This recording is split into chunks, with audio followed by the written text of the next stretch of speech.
Algunos nombres y detalles de esta historia se han modificado para preservar el anonimato y la confidencialidad. No todas las fotografías son de la escena real. Estado de Michigan, Parque de las Montañas Porcupine. 60.000 acres de taiga salvaje donde el grito de auxilio se ahoga en el sonido del viento, incapaz de llegar al oído humano. El 24 de agosto de 2014, Catherine Thomas, de 46 años, y su hija Doris, de 24, emprendieron una popular ruta de senderismo para no regresar jamás. Su desaparición pareció un trágico accidente, otro recordatorio de que las montañas no perdonan los errores. 7 meses de búsqueda, esperanza y desesperación solo consiguieron que sus nombres se añadieran a la lista de víctimas de la fauna salvaje. Pero la verdad tras la desaparición era mucho más aterradora que el ataque de un depredador o una caída por un acantilado. Cuando uno de los desaparecidos fue encontrado con vida a 600 millas de distancia, encerrado en el maletero de un coche sin matrícula, pareció un milagro. Pero no fue un rescate. Fue el comienzo de una pesadilla que dio un vuelco a la percepción de los detectives sobre quién era la víctima y quién el verdugo. En el 24º día de 2254 Roca Serpentina, las primeras horas en el Parque Estatal de las Montañas Porcupine eran engañosamente tranquilas. La densa niebla que se elevaba desde el lago superior cubría las cimas de las colinas con un fresco sudario blanco, amortiguando los sonidos y sombreando los árboles. El aire estaba empapado de musgo y olor a pino, y la temperatura alcanzaba los 60 grados Fahrenheit, bastante fresca para el final del verano. Exactamente a las 8:45 minutos, un Jeep Cherokee azul oscuro se detuvo en el aparcamiento de grava cercano al inicio del sendero Escarpment. La conductora era Catherine Thomas, de 46 años, una mujer de mirada dura y postura perfecta que trabajaba como contable superior para una gran empresa. En el asiento del pasajero iba sentada su hija Doris, de 25 años. Desde fuera parecían una familia normal que había decidido pasar el fin de semana en la naturaleza. Pero testigos ocasionales que habían estado en el aparcamiento cercano recordaron más tarde la tensión que literalmente flotaba en el interior entre las mujeres. El encargado del puesto de control, un hombre de 60 años llamado James Miller, anotó su llegada en el libro de registro. Según su testimonio, Catherine Thomas se comportó con confianza e incluso autoridad. Comprobó la ropa de su hija, ajustó las correas de su mochila y le dijo algo en voz baja. Doris, una chica rubia de pelo largo y claro, parecía abatida y apática. Asintió con la cabeza y bajó la mirada hacia sus pies, como si estuviera cumpliendo un deber importante, no preparándose para un paseo por una de las rutas más populares de Michigan. Alrededor de la 1:30 p.m., con 15 minutos de antelación, las mujeres emprendieron la ruta. Su destino era el mirador del lago Oblackiv, un lugar emblemático con vistas al valle del río Big Carp. El sendero del Escarpe se considera difícil. Se extiende a lo largo de 4 millas por una cresta esquelética, con colinas empinadas y rocas viscosas. Pero Catherine y Doris, a juzgar por todo, estaban bien preparadas. Llevaban zapatos de trekking de buena calidad, chaquetas impermeables y sobre los hombros, mochilas medianas con provisiones de agua y comida para un día. El último contacto visual confirmado con los supervivientes tuvo lugar a las 14:00 minutos. Un amigo de Wisconsin, que descendía del pico Hovering, se encontró con las dos mujeres en un estrecho tramo de costura. Más tarde, cuando declararon ante el ayudante del sheriff, dijeron que la madre y la hija habían mantenido una conversación de voz sobre algo. La mujer mayor, Catherine, sujetaba a la más joven por el cuello, con el rostro enrojecido por la ira. Cuando vieron a los demás, guiñaron dulcemente un ojo y soltaron una risita cortés. Pero en los ojos de la joven, como dijo el testigo, había un miedo indelicado. Era la última vez que alguien veía a Catherine y Doris Thomas. A medida que el sol empezaba a desvanecerse antes de ponerse, las sombras del bosque se animaban, convirtiendo los árboles en siniestras siluetas.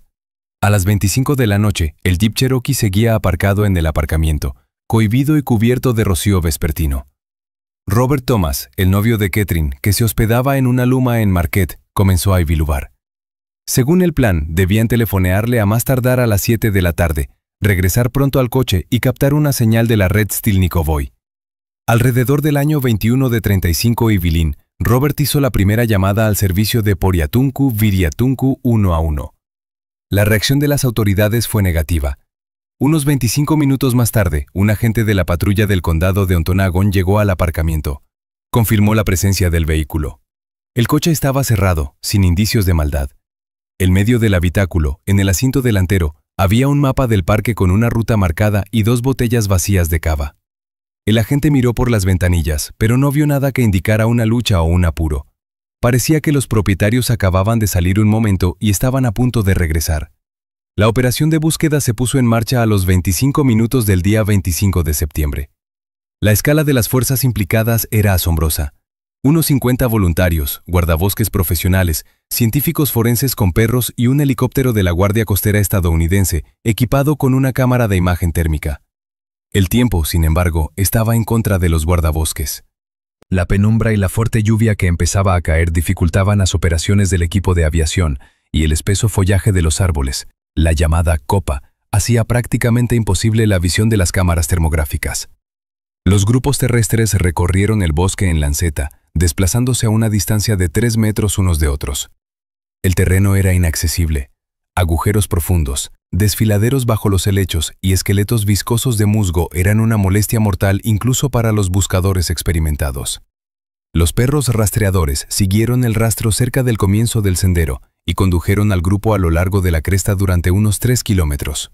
Pero cerca del arroyo Big Carp River, los perros empezaron a dar vueltas y a rugir. El sendero se rompió cerca del borde del agua, así que las mujeres entraron en el arroyo y se instalaron en él. Los días se hicieron días, pero el bosque no renunciaba a sus mujeres contratadas. La esperanza de encontrarlas con vida se desvanecía con cada año que pasaba. Las versiones de la investigación cambiaron una tras otra. Un accidente, el ataque de un animal salvaje. Se perdieron y se adentraron en los acantilados de la reserva.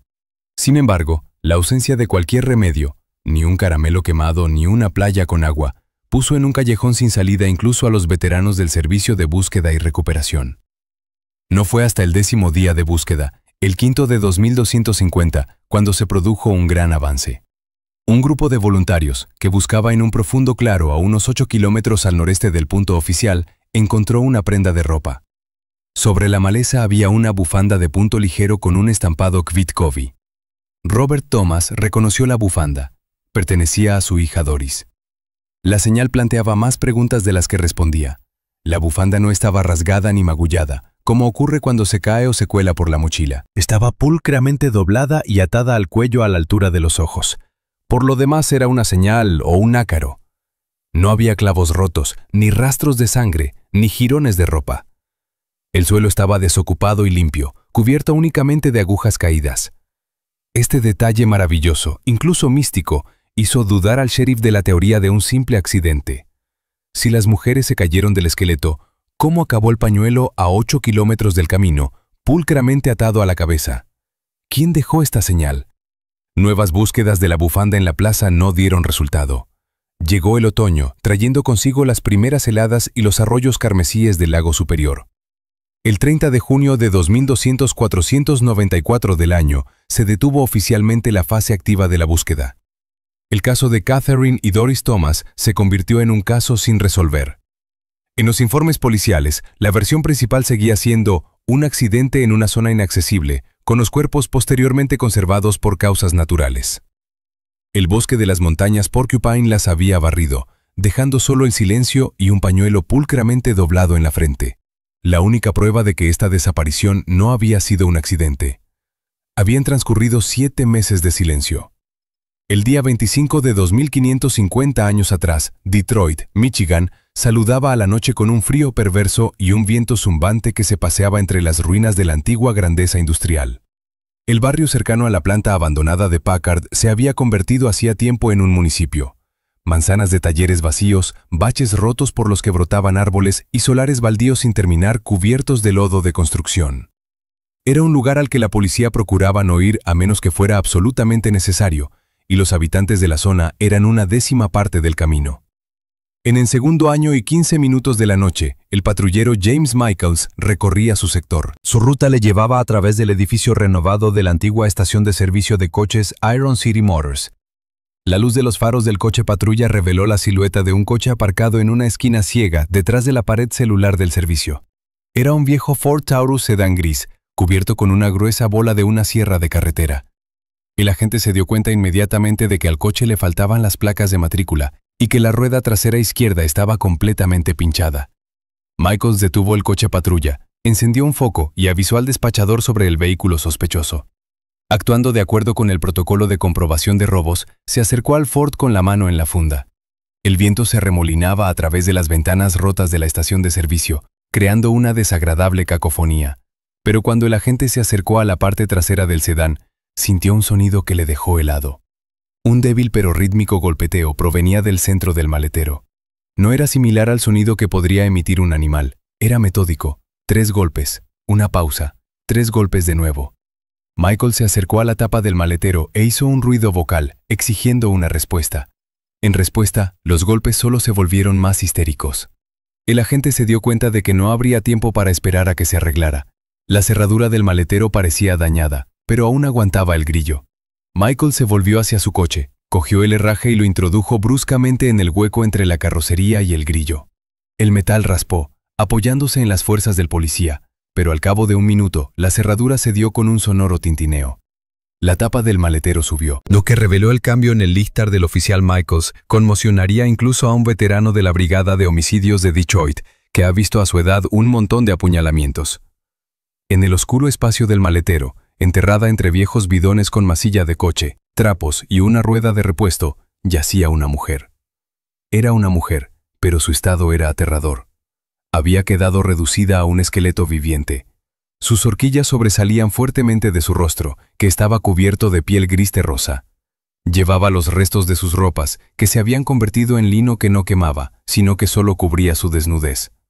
Sus ojos estaban estrechamente cubiertos por una prenda que le servía de atadura, y sus brazos estaban atados a sus pechos por toscas ataduras de plástico industrial. El agente Michaels no tardó en llamar a los paramédicos con un código que indicaba que la víctima había sido encontrada en estado crítico. Mientras la ambulancia se abría paso por los caminos rotos de la zona industrial, el policía intentó calmar a la mujer, pero ella no respondió a sus palabras. Siguió temblando de frío y conmocionada. Alrededor del segundo año y 45 minutos después, un equipo médico llegó al lugar. Durante el examen inicial detectaron deshidratación crítica, hipotermia profunda y atrofia muscular grave, lo que indicaba que llevaba mucho tiempo fuera de combate. Tenía muchas marcas en las muñecas y los tobillos por el uso constante de las orugas. Era Catherine Thomas. La mujer, que durante 7 meses se creyó que había perecido en los bosques del Alto Pivostrov, llorada y casi olvidada, fue encontrada viva a 600 millas del lugar de su desaparición. Lo más terrible de esta escena no fueron las lesiones físicas, sino el estado psicológico de la víctima. Cuando los paramédicos cortaron las ataduras de plástico y retiraron con cuidado la ligadura del pecho de sus ojos, el oficial Michaels esperaba un grito, lágrimas o histeria. La luz de resplandor de la linterna la golpeó en la cara, haciendo que se le nublaran los ojos. Catherine Thomas cerró los ojos, haciendo una mueca de dolor ante la luz que creía no haber visto nunca. Su mirada estaba en blanco, desprovista de cualquier emoción, pero una parte de su alma permanecía donde había estado durante 7 meses. No preguntó dónde estaba, no pidió agua ni llamó a la policía. Sus labios resecos y desgarrados se curvaron, y en el silencio de la noche de Detroit se oyó un susurro bajo y ronco que el agente Michaels recogió más tarde palabra por palabra en su informe. La frase no era un elogio para la defensa, sino una reivindicación de mí mismo. No pasé la prueba. Se llevó a Doris. Amigos, antes de entrar en la parte más oscura de esta historia, les pido que se suscriban al canal, pongan en Podobike este video y dejen sus comentarios. Se trata de una acción sencilla para usted, pero de vital importancia para los algoritmos de YouTube. Es su actividad la que ayuda a promover investigaciones tan complejas para que esta historia pueda ser vista por el mayor número de personas posible. Gracias por su amabilidad y apoyo. Catherine Thomas fue trasladada a la unidad de cuidados intensivos del Hospital de Recuperación de Detroit. La sala de cuidados intensivos, donde ingresaron a la mujer, parecía más una instalación de régimen que una habitación de hospital. 2 agentes de policía estaban de pie junto a la puerta y el acceso del personal médico estaba muy restringido. Durante los primeros 40 o 47 años después del ataque, Catherine estuvo en un estado de grave malestar. Permaneció tumbada rígidamente, con la mirada fija en las sábanas blancas, y no respondió a las preguntas de los médicos ni de los detectives. Su conciencia, protegiéndose de la fiebre, desconectó el mundo exterior, dejando que la mujer vagara por los laberintos de su propia memoria. Solo al tercer día, 25 de junio, el estado de la paciente se estabilizó hasta tal punto que los médicos le permitieron beber por primera vez. Los detectives de la Unidad de Delitos Graves de Detroit, junto con el psicólogo forense Dr. Alan Reynolds, acudieron a la habitación. Lo que percibieron durante los 4 años siguientes hizo que incluso los investigadores más experimentados se estremecieran ante la fría crueldad de lo percibido. El relato de Catherine no sonaba como los caóticos argumentos de una víctima, sino como el guión detallado de una película de picaduras, donde cada día era una lucha por la supervivencia. Según Catherine, el error fatal se produjo la tarde del 25 de septiembre. Ella y Doris decidieron salirse del camino marcado para acortar el trayecto hasta la caseta de observación. En medio del bosque, lejos de las rutas turísticas, se encontraron con un hombre. Iba vestido con un traje de camuflaje de pundonor, con la cara parcialmente cubierta por la oscuridad del ala de su gorra. El desconocido se mostró amable y se ofreció a mostrar a las mujeres una antigua mina de cobre abandonada, un monumento local no reconocido en los mapas. Sin embargo, cuando se alejaron demasiado de la carretera principal, la máscara de amabilidad se cayó. El hombre sacó su pistola y, amenazándolas con matarlas en el acto, las obligó a caminar durante varios años hacia el bosque, donde las esperaba una furgoneta camuflada en la antigua carretera de camiones. Catherine testificó que los siguientes 7 meses de sus vidas transcurrieron en la más absoluta oscuridad. Les llevaron a un refugio de pensamiento en medio de la nada y les encerraron en un sótano insonorizado. Era una habitación de hormigón sin ventanas, donde la única fuente de luz era una bombilla oscura que solo se encendía unos minutos al año. Las condiciones de detención eran inhumanas. Las mujeres no recibían comida normal. Una vez al día, el carcelero les traía cuencos de comida barata en lata para perros y botellas de agua de plástico. Catherine nunca vio a su prisionera sin máscara. Siempre llevaba un pasamontañas negro que le cubría la cara y hablaba con voz cambiada y sorda. Se hacía llamar el juez. Su filosofía era una mezcla de fanatismo religioso e inspiración divina. Reiteraba constantemente que las mujeres estaban contaminadas por los pecados del mundo moderno y necesitaban ser purificadas mediante el sufrimiento y la liberación. Cada día en el sótano iba acompañado de una presión psicológica. El juez las obligaba a arrepentirse de sus malas acciones, sermoneándolas durante años sobre moralidad, mientras las mujeres permanecían atadas en la fría cama de hormigón. Pero la parte más horrible de la historia de Catherine fue el momento de la separación. Según ella, hace exactamente un mes, el atracador cambió de táctica. Afirmó que Catherine no tenía remedio y que su alma era demasiado débil para ser reparada, a diferencia de Doris, que, en su opinión, aún tenía una oportunidad de redención. Catherine describió este momento con dolorosos detalles. Cómo el juez la sacó del sótano, cómo Doris, llorando, se aferró a las ropas de su madre, suplicó que no la separaran de ellas y juró estar atenta para que solo quedara su madre a su lado. El final de su súplica fue arrebatador. Catherine dijo que le inyectaron una sustancia desconocida, a causa de la cual se quedó muda y somnolienta. Lo siguiente que recordaba era el frío, la oscuridad del maletero, el olor a gasolina y el ruido de la gran ciudad, que oía a través de las paredes metálicas del coche antes de que la encontrara un agente. La policía de Detroit se ha puesto en contacto con sus colegas del centro del estado. La descripción de los hechos contribuyó idealmente al perfil de un maníaco samítnik en serie, que podría operar durante años en los bosques de la Alta Península. El grupo operativo comenzó a preparar una oratoria sobre el juez y el asesinato de Doris Thomas. La investigación parecía tener todas las respuestas necesarias. Pero el psicólogo del tribunal, el Dr. Reynolds, salió de la sala con cara de estupefacción. Mientras repasaba sus notas, llamó la atención de los detectives sobre un detalle fascinante que no encajaba en la imagen del dolor materno. Catherine describió el sufrimiento de su hija con una compasión antinatural. Recordaba cada detalle. Cómo temblaba Doris, cómo lloraba, cómo comía comida para perros para no enfadar al vicrador. Repetía la frase de que Doris sufría por 2, asumiendo ella misma el castigo impuesto a su madre. Pero no había espontaneidad ni dolor en su voz. No sonaba como una madre que ha perdido a su hijo, sino como el informe de un observador que se da por enterado de que el protocolo disciplinario fue bien aplicado. La psicóloga miró a los detectives y soltó en voz baja las palabras que sembraron el primer grano de duda en esta historia idealizada de la víctima. Mientras 2 médicos de Detroit luchaban por la recuperación física y mental de Catherine Thomas, a cientos de kilómetros de su habitación de hospital, en el silencio estéril de un laboratorio criminalístico, se estaba gestando otra batalla. La batalla por las pruebas. La clave para resolver el misterio era el mismo viejo Ford Taurus sedán en cuyo maletero se encontró a la mujer. El coche era un fantasma.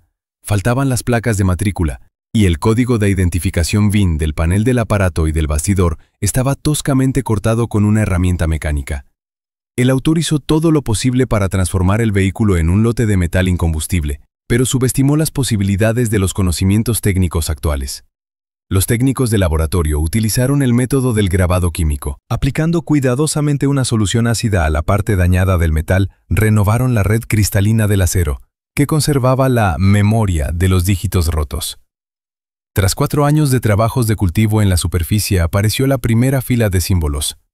La comprobación en la base de datos nacional de vehículos de datos dio un resultado MITEVI, lo que obligó a los detectives a mirar un mapa del estado de Michigan bajo un nuevo corte. El coche pertenecía a un tal Jacob Reed, de 28 años. El nombre era bien conocido por los agentes de la ley del condado de Gogovic, pero no en relación con robos.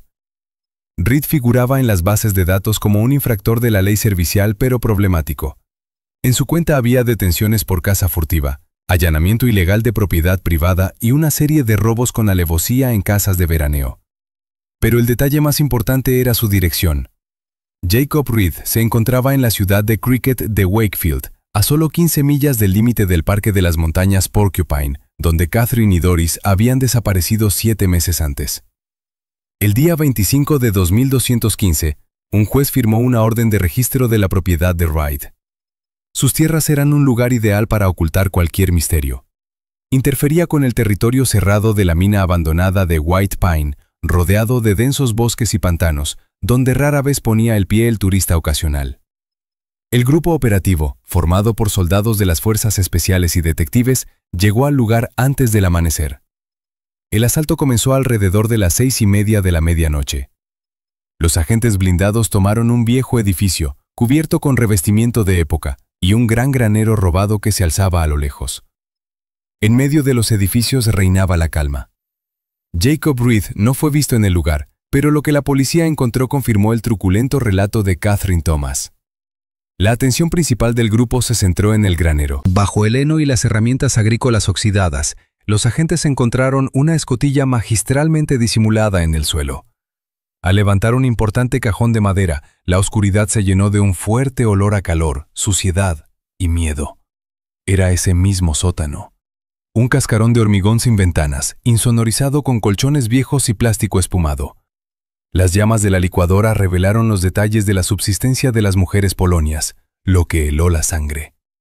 En la habitación había un colchón, en el que los criminales encontrarían más tarde rastros biológicos que coincidirían al 100% con el ADN de Catherine. Había 2 cuencos de plástico barato para mascotas con comida seca, pero la prueba más condenatoria era la pared. Sobre el hormigón gris, a la altura de la estatura de un hombre, se veían huellas profundas y caóticas. Los expertos concluyen que estaban llenas de clavos humanos en los momentos de Vitchayu. Todo en aquella mazmorra gritaba violencia, humillación y control total, como dijo la mujer vestida. La investigación ha recibido pruebas inequívocas. Aquí, en este infierno subterráneo, estuvo retenida Catherine Thomas. Sin embargo, cuando los detectives salieron del sótano y se dirigieron al edificio residencial, el cuadro del mal empezó a crecer, adquiriendo figuras surrealistas. En la primera planta del edificio, la típica vivienda de soltero estaba en desorden. Vajilla sucia, ropa desechada, latas de cerveza vacías. Pero cuando uno de los detectives subió al segundo piso y abrió la puerta del dormitorio individual, se quedó helado en el umbral, incapaz de creer lo que veían sus ojos. La habitación parecía ocupada por una pareja joven corriente. No había gratos en las ventanas ni cerraduras en las puertas. Había una tranquilidad en la mesilla de noche junto a la cama, que nada tenía que ver con la atmósfera de la cámara de bobinas del granero. Un asistente con guantes levantó con cuidado un peine de la superficie de la mesa. Un cabello largo y claro estaba enredado en sus púas. Visualmente coincidía perfectamente con el cabello de la difunta Doris Thomas. Junto al peine había una taza de grés de cacao poco bebible, en cuya superficie ya se formaba. La policía había cerrado las carreteras principales, pero los caminos forestales del Alto Pivostrov, que Reed conocía como la palma de su mano, seguían siendo un corredor abierto al tráfico. Mientras tanto, mientras las patrullas recorrían las carreteras, otra operación no menos intensa tenía lugar en el cuartel general de la policía de Detroit. La Brigada de Ciberhomicidios inició una revisión en profundidad de la vida digital de Doris Thomas. Los investigadores recuperaron su viejo ordenador portátil de la casa de su padre, Robert Thomas, con la esperanza de encontrar algún tipo de pista. El primer vistazo al dispositivo creó una imagen que coincidía perfectamente con las palabras de sus padres. Una chica modesta y tranquila, completamente absorta en sus estudios. El historial del navegador estaba repleto de artículos sobre botánica, especies raras de líquenes y rutas de senderismo. Las redes sociales estaban casi vacías y las fotografías eran neutras. Era el retrato digital de una burra ideal. Pero los expertos técnicos sabían que cada persona tiene dos caras en la vida, la pública y la privada. Utilizando software especializado en criminología digital, pudieron recuperar fragmentos de los datos borrados de la caché del disco duro. El verdadero avance se produjo cuando los analistas accedieron a una cámara acorazada en la niebla, cuya contraseña estaba enterrada en los archivos del sistema bajo la apariencia de un documento de formación. Allí, en la sombra digital, los investigadores encontraron lo que dio un vuelco al caso. Una cuenta secreta en un mensajero seguro, de cuya existencia no sabía ni el mártir controlador. Listúbaña abría ante los ojos de los detectives, Nali Chuchuchuchucha, miles de mensajes y comenzó desde 7 meses antes de la desaparición de las mujeres en las montañas. El compañero de Doris se hacía llamar Ranger J. Los análisis de los metadatos y la geolocalización de los inicios de sesión en el sistema indicaron inequívocamente que Jacob Reed utilizaba este seudónimo. Pero lo chocante no era la presencia de un amante secreto, sino el contenido de sus conversaciones. No se trataba de una correspondencia romántica entre dos bastardos, era una crónica de odio y un detallado plan de maldad. Los investigadores leyeron los diálogos, fechados a principios de la década de 2000, y se encontraron con una imagen muy diferente de Doris. No era una víctima, sino una estratega. En una de sus cartas escribió: «Me ha vuelto a encerrar en la habitación, no puedo respirar. Tengo 25 años y 4, y vivo como una prisionera del régimen militar. Me hace tomar unas pastillas que me ponen enferma. Sé que estoy sana, Jacob. Ella me está enfermando para el resto de mi vida». Estas broncas fueron la primera confirmación directa de las sospechas de los psicólogos forenses de que Catherine Thomas sufría probablemente de facto el síndrome de Munchausen, un trastorno psicológico en el que los padres provocan repetidamente enfermedades a sus hijos para mantenerlos dependientes de sí mismos. Pero la reacción de Doris ante la violencia no fue de derrota. Ansiaba vengarse. La respuesta del guardabosques Jay fue corta y ronca. «Te sacaremos de aquí, mala, te lo prometo. Pero tenemos que hacerlo limpiamente. Así nadie te buscará, ni las copias, ni tu padre». El diálogo, fechado hace 2214 años, un mes antes del viaje al parque, desbarató suficientemente la versión sobre el secuestro. Doris escribió: «Ella no me dejará marchar. Aunque me vaya, me encontrará. Debe desaparecer. Debe darle una lección. Que vea lo que es ser infiel. Quiero que se siente en la oscuridad como yo lo hice toda mi infancia. Quiero que sea buena, pero que nadie la sienta». Los detectives que leyeron estas líneas en el silencio de la oficina sintieron que un escalofrío les recorría la espalda. No fue una decisión espontánea. El viaje a las montañas Porcupine, el camino de la reconciliación, había sido un pasteleo cuidadosamente planeado. Doris Thomas, agotada por años de hiperopia, estrés psicológico y tratamiento primario de enfermedades no reveladas, decidió hacer algo más que entrar. Decidió cambiar de lugar con su carcelero. Con cada mensaje leído, la imagen de la desafortunada chica a la que buscaba todo el estado se desmoronaba. El retrato de una manipuladora a sangre fría que utilizaba al hombre enterrado en ella como instrumento de pago. Ahora la policía se dio cuenta. No buscan a una víctima, retenida a la fuerza por el manipulador. Buscan un golpe malintencionado, en el que el violín principal lo toca aquel, al que todos creían un cordero inofensivo. Y este golpe fue sobre la voluntad, blindada, peligrosa, y dispuesta a todo para no volver a la vida pasada. Enterarse de que Catherine Thomas no era una simple víctima accidental, sino la asesina de su propia hija, cambió radicalmente el curso de la investigación. La policía del estado de Michigan ya no buscaba a una cómplice descuidada y a su cruel Vikradacha. Ahora se trataba de una polevanilla sobre dos ladrones inseguros, que no tenían nada que perder. Las imágenes de Jacob Reed y Doris Thomas se difundieron en todos los telediarios, y las patrullas de los cordones estatales estaban en alerta máxima. Pero los bosques del Alto Pivostrov, que Reed conocía como su propio escondite, daban a los intrusos una gran ventaja. La búsqueda no se interrumpió hasta el tercer día después de que se llevaran a los sospechosos. 2258 de junio de 2054, cerca de las 7:30 de la tarde. El equipo de patrulla divisó una vieja camioneta Chevrolet, que coincidía con la descripción del coche de Rida. El coche estaba aparcado cerca de la gasolinera de Pine Valley, situada en una carretera secundaria a pocos kilómetros de la frontera con el estado de Wisconsin. Era un lugar ideal para quienes trataban de salir de la jurisdicción de la policía local. No había bosques, ni cámaras de seguridad, ni un mínimo de testigos. Actuando de acuerdo con las instrucciones para la detención de delincuentes especialmente peligrosos, los agentes no se acercaron solos a la camioneta. Bloquearon la salida con un vehículo de servicio y pidieron refuerzos. El grupo de asalto llegó en 25 minutos. Cuando los agentes especiales, con las armas preparadas, entraron en las instalaciones de la gasolinera, vieron a un hombre que compraba tranquilamente un paquete de cigarrillos y cava. Era Jacob Reed. Tenía un aspecto desaliñado, con bolsas bajo los ojos y barba incipiente de 3 días. No tuvo ningún apoyo durante la detención. Cuando los callados sonaron en sus muñecas, solo bajó la cabeza con cansancio. Pero la pregunta principal seguía sin respuesta. Doris Thomas no estaba en el coche ni en la gasolinera. Rápidamente le llevaron a la comisaría más cercana para que se refrescara. Durante los 2 primeros años farfulló, miró fijamente a un punto y se negó a responder a las preguntas de los investigadores sobre la localización de su cómplice. Intentaba interpretar el papel de vigilante, asumiendo toda la culpa, pero los detectives sabían lo que buscaban. Cuando le mostraron las transcripciones de su propia correspondencia con Doris, donde ella discutía fríamente los detalles de la lección para su madre y le decía que corría peligro de ser encarcelado por robo, la armadura del silencio se resquebrajó. Exactamente 3 años después de empezar a beber, Jacob Reed habló. Su testimonio conmocionó a los investigadores tanto como el hallazgo en el maletero de Detroit. No intentó justificar sus actos, sino que insistió en el hecho de que la verdadera artífice de este crimen era Doris. Según el protocolo DOPIT, Reed dijo emocionado al investigador: «No sabe con quién está tratando». ¿Cree que Catherine es la víctima? Catherine es un monstruo con forma humana. Ha estado drogando a su hija con potentes psicofármacos desde que era una niña. Fingió sus enfermedades, desde epilepsia hasta cardiopatías, solo para mantenerla en guardia, para vigilar cada uno de sus movimientos. Doris solo quería libertad. Se estaba muriendo en aquella casa. Planeábamos ir a Canadá y empezar de nuevo. Cuando el detective le preguntó por qué no se mudaron enseguida y decidieron mantener a Catherine en el sótano durante 7 meses, Reid bajó los ojos. Su respuesta arrojó luz sobre la verdadera motivación de Doris, que era mucho más oscura que un simple deseo de filtrarse.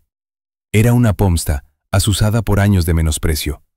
Doris quería que su madre sintiera lo mismo que ella había sentido todos estos años, dijo Reid en voz baja, con sus palabras grabadas por la cámara. Era su propio juicio. Quería que Catherine se sentara en la oscuridad, aislada, sin derecho a voto. Doris dijo que era lo justo, ojo por ojo. Pero entonces nos quedamos sin dinero. Ya no podíamos comprar comida ni gasolina sin prestar atención. La carretera resbalaba. No estaba enfadada con la policía, sino con el hecho de que Catherine muriera en el sótano de la bodega. Ella no quería ser asesina, quería ser juez. Fueron las dificultades financieras y el miedo a ser acusada de asesinato lo que les obligó a cambiar de plan. Según Reid, Doris tuvo la idea de llevar a Catherine a Detroit. Calculó que en el megadistrito policial, conocido por su situación delictiva, se culparía a la mujer, a las bandas locales o a las acciones de un maníaco accidental. Obligó a Reid a hacer ese último vuelo, con la esperanza de que les diera tiempo a desaparecer definitivamente. Al final del trago, al darse cuenta de que el juego había terminado, Jacob Reid hizo un trato con la policía. A cambio de la promesa de tener en cuenta su cooperación en los tribunales, dio el nombre del lugar donde Doris estaba realojada. No se atrevió a cruzar ella misma la frontera estatal y le esperó en un motel barato de carretera, el Northwoods Inn, a unos 50 kilómetros de donde Reid fue detenido. Tras recibir esta información, el grupo operativo se dirigió rápidamente a la dirección indicada. La noche había caído sobre los bosques de Michigan cuando una columna de coches de policía sin sirenas, pero con las luces atenuadas, se adentró en el camino de grava que conducía al viejo motel. Los detectives se dieron cuenta. Doris Thomas no era la chica traviesa que pensaron que era al principio. Era una persona que había pasado. No se inmutó ante el ruido sordo de la puerta rota, ni levantó los brazos ni intentó entrar. Simplemente desvió la mirada del programa nocturno hacia los hombres enmascarados con armadura. Su aspecto cambió radicalmente. El pelo largo y brillante que se había descrito en las oraciones había desaparecido. Ahora llevaba un corte de pelo corto de algodón, y su cabello estaba relleno de un color negro radical con fardo barato, del que aún quedaban restos en su piel cerca de los flequillos. Llevaba ropa nueva y cara, que contrastaba con la miseria de la habitación del motel. Cuando el oficial le ordenó que se tumbara en la plataforma, ella obedeció la orden con regularidad y genialidad, como si formara parte de un juego. Mientras los Kaidanks tintineaban sobre su espalda, no hizo ni una sola pregunta sobre su madre, que había sido encontrada viva en Detroit, ni sobre su futuro. Lo único que le interesaba, dijo con voz seca y sin emoción mientras la conducían al coche patrulla. ¿Jacob me entregó?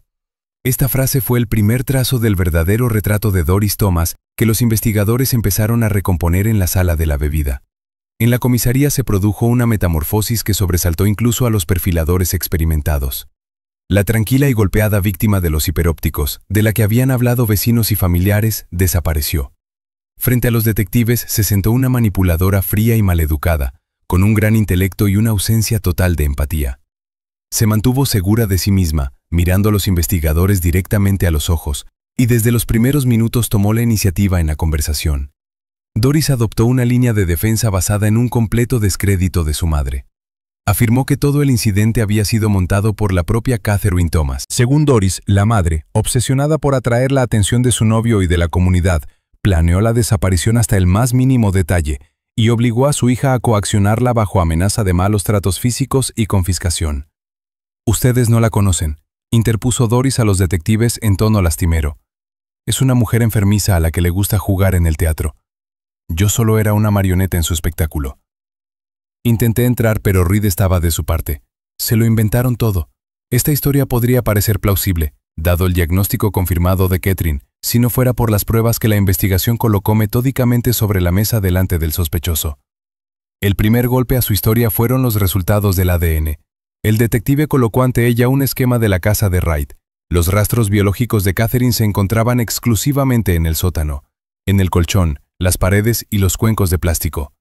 Los rastros de Doris, pelo, partes de epitelio, huellas dactilares, solo se encontraron en el segundo piso, en el tranquilo dormitorio, la cocina y el cuarto de baño. La ciencia distinguió claramente las zonas. Una mujer era una mujer de compañía y la otra una amante. Otra prueba que destruyó la imagen de la víctima mancillada fue una grabación de video de una cámara de un cajero automático de Ironwood. La grabación estaba fechada el día 22.000 de 2200-434 del año, el otoño del invierno, cuando Catherine se estaba congelando en un sótano sin calefacción. En la pantalla de los monitores, Doris Thomas, vestida con una cálida chaqueta de plumón, retiraba un depósito de la tarjeta bancaria de su madre. Estaba flanqueada por Jacob Reed. El video muestra claramente a Doris volviendo hacia Reed una vez completada la transacción, riéndose de la broma y cogiéndole suavemente la mano. No había miedo ni primor en su conducta. Era una chica feliz, que disfrutaba de su vida a costa de la esposa a la que había condenado a sufrimiento. Pero la última joya de su defensa fue un diario personal encontrado durante un registro en su mochila en la habitación de un motel. Era un cuaderno grueso, escrito con letra aburrida y pulcra. Doris no solo ficcionaba los acontecimientos, los saboreaba. Las notas eran la crónica de un experimento sádico. El detective leyó en voz alta El Rincón de Luribec, fechado el día 142 de la ejecución, y la sala se quedó en silencio, importante para el plomo. El día es el 142. Hoy bajé a darle agua. Lloraba y se preguntaba por qué Dios la había abandonado. Nunca se dio cuenta de que Dios no tenía nada que ver. Lo decidiré cuando salga el sol. Me pregunto si todavía me llama para pedirme ayuda cuando se va la luz. Cree que sufrimos juntas. Ese pensamiento me da hambre de cacao. Ahora mando yo.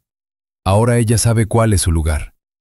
Mientras se pronunciaban estas palabras en la habitación, la máscara de desconcierto del rostro de Doris parpadeó por un momento, pero no por el columpio. Era una mueca de decepción por el hecho de que sus pensamientos triunfalistas personales se hubieran convertido en una molestia pública. Se dio cuenta de que el diario no era solo una prueba, sino el conocimiento directo del motivo. No luchaba contra la tiranía de su madre, simplemente quería ocupar su trono y dominarla en crueldad.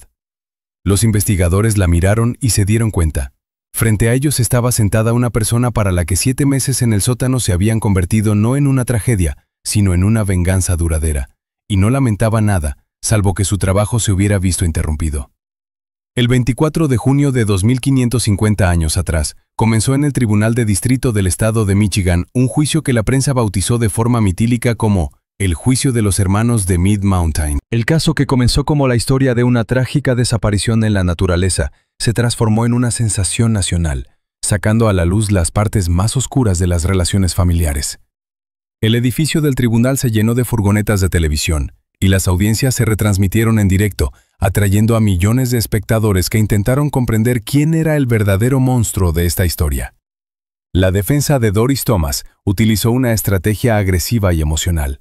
Los abogados intentaron convencer al jurado de que ante ellos, en el banquillo, no se sentaba una víctima a sangre fría, sino una víctima de una violencia doméstica sistémica. El momento clave de la defensa fue la presentación de los historiales médicos de la acusada, extraídos de los archivos de varias clínicas durante los últimos 15 años. Los documentos demostraban que Catherine Thomas llevaba años tratando a su hija, perfectamente sana, de enfermedades no reveladas, obligándola a tomar medicamentos altamente tóxicos, a someterse a procedimientos dolorosos y a vivir en completo aislamiento. El término síndrome de Munchausen deslegalizado se utilizó docenas de veces en la sala, lo que sensibilizó a algunos de los miembros del jurado. El abogado defensor argumentó que las acciones de Doris fueron un acto de rebeldía, un intento desesperado de escapar del asfixiante abrazo de su madre, que golpeaba repetidamente su persona. Sin embargo, la fiscalía tenía en sus manos que las lesiones de la niña no podían anularlo. El fiscal del estado basó su promo en los hechos que confirmaban el alto grado de gravedad y duración del crimen. En su promo final, se dirigió al jurado con una retórica que erosionaba la imagen de la niña despiadada. 7 meses, dijo el fiscal, carburando cada palabra, señalando el calendario en la pantalla del proyector. Esto no es una aventura. No es una semana de pánico. Son 210 días de torturas a sangre fría y planificadas. Todas las tardes, mientras la juez dormía con su marido en la montaña, escuchaba música y leía periodismo. Su madre bebía agua de un cuenco para perros en un sótano oscuro. Tuvo 210 oportunidades de parar. 210 veces pudo haber abierto la escotilla y llamado a la policía, pero no lo hizo. Estas palabras se convirtieron en un punto de inflexión. El 6 de agosto de 2015, el juez pronunció la sentencia. Jacob Reid, que se declaró culpable y testificó contra su compañera, recibió 15 años de prisión por participación en el robo y privación ilegal de libertad. Escuchó el Virok de Movsky, sin bajar los ojos. La condena de Doris Thomas fue significativamente más severa. El jurado la declaró culpable de secuestro en primer grado y de causar lesiones corporales graves. El tribunal la condenó a 25 años en una prisión federal. Mientras el juez leía la sentencia, el rostro de Doris no se arrugó lo más mínimo. Aceptó su destino con la misma lastimera cautela con la que había contemplado el sufrimiento de su madre durante 7 meses. El epílogo de esta historia no trajo alivio a ninguno de los participantes en el drama. Catherine Thomas nunca se recuperó de la fiebre. Sus heridas físicas sanaron, pero su psique quedó dañada permanentemente. No volvió con su marido, no podía vivir en la casa que le recordaba el pasado. Ahora vive en un hogar especializado para jóvenes Sunny Meadows bajo un nombre vigadánime. El personal del centro dice que la mujer tiene miedo a la oscuridad.